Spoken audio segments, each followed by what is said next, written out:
Everyone wants to put their creative talents on display, and they want to make a living doing so, but oftentimes they really don't know where to start or even how to get over those creative humps. So I'm here to help you out with that. And for those of you who don't know, my name is Chill, and I help creatives like you make sense of what's going on the inside so that you can create more on the outside. So I've been blessed to be a creative in the world of game development, photography and videography, music production, and even songwriting. So I know how to help you stay in your creative bag no matter what. In this big, busy world, I want to make sure that we look out for the little guy. And I honestly believe the little guy is in all of us, waiting to make big impacts with our creativity. So for today's topic, how understanding your identity can help you to become more creative. I would never cancel on my promises. Yeah. Press cancel when it's time to send. No. The philosopher Rene Descartes famously said, "I think, therefore I am." On top of that, my favorite speaker and entrepreneur Myron Golden also said, in life, there are contributing factors and there are determining factors to your success. Now, what does it all mean? Well, this is a rare moment, y'all. This is, quote, Inception. A quote within a quote. So you see, whatever's going on the outside, whether it's a rainy day, turbulent weather, terrible manager, or even if she broke up with you, those are all contributing factors. They do not determine who you are or how creative you can be. Determining factors, on the other hand, those are what's happening on the inside. And for that audience, I know where you're getting at. I just wanted to say pause. Hey, yo! What you believe about yourself, what your discipline looks like, those are all determining factors. Because you have the ability to think and reason, you can change what's on the inside, those determining factors. And if you change what's on the inside long enough, you'll see that you have the power to shape the reality that you see on the outside, which can include unleashing that creativity. Now, before unleashing that creativity, I just need you to be aware of some things. First, what you see affects who you are. That's your identity. And if you're not happy with who you are or your level of creativity, start by changing what you see. You get it? So let me give you this example, right? If all you see and experience is lack, all you will think about is lack.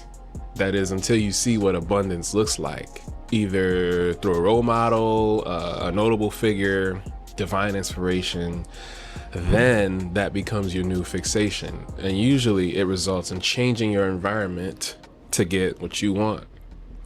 How can we hope to change if our environments do not? That sounded real poetic. Can change happen in the wrong environment? Sure. Is it the best place for change to happen? Absolutely not.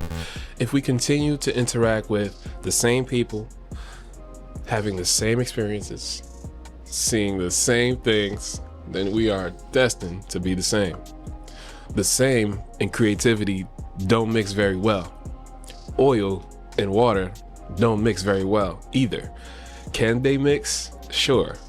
And this is a little sciencey, but you need an additive, an emulsifier.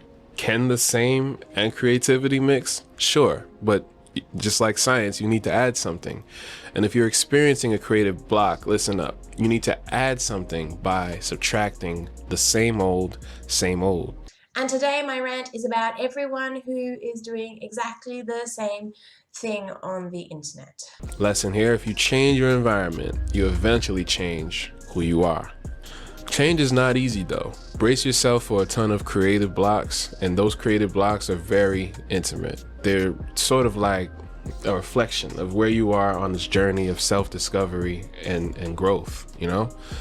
Part of being creative is having the gift of creativity, but also part of it is having a vision of where you want to be while acknowledging that it's a challenge to get there. And sometimes when the path forward is not clear, it can be very frustrating. But what's really happening is it's testing you. It's molding you.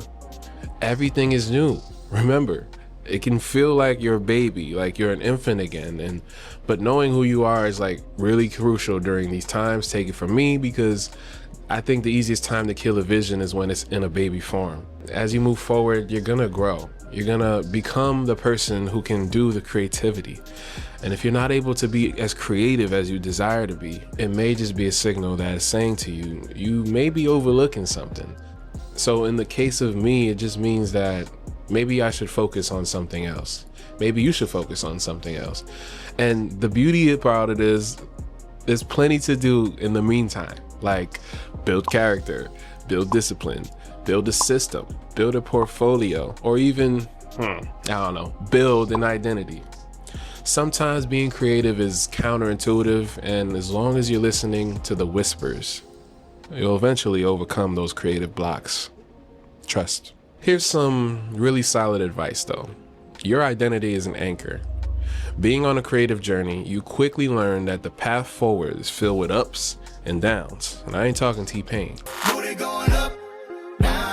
There will be times where you feel like you're on top of the world, and there will be times where you feel like giving up. Your identity, it's an anchor that can keep you grounded during those turbulent times.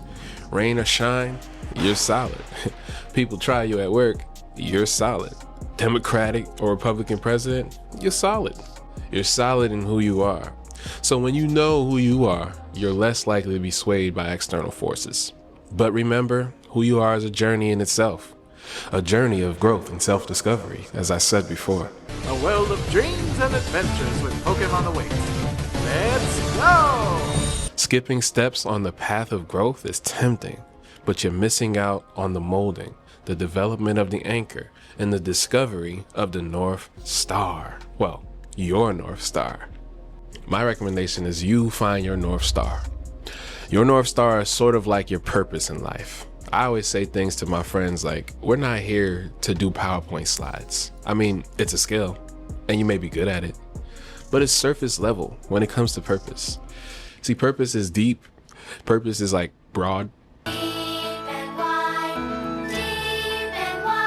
What you do in terms of the skill that you do is very narrow. It's very simple, I guess. It's not easy, but it's simple. In my case, I did photography for years, but I don't consider myself to be just a photographer. I'm a storyteller at heart. I love to see the story. I love to tell the story, which opens the door for me to do so many different things. You wouldn't think it, but storytelling can involve drawing, songwriting, short films, consulting. There's so many ways to tell stories. So once you're at a point where you can understand your identity, you can understand your purpose, and that becomes your North Star. That guiding force in the sky that is never clear, but as you move forward towards it, it becomes clearer and clearer. It will help you stay on course even when times are tough. Your North Star is the essence of who you are, and it can provide you with direction when you need it the most.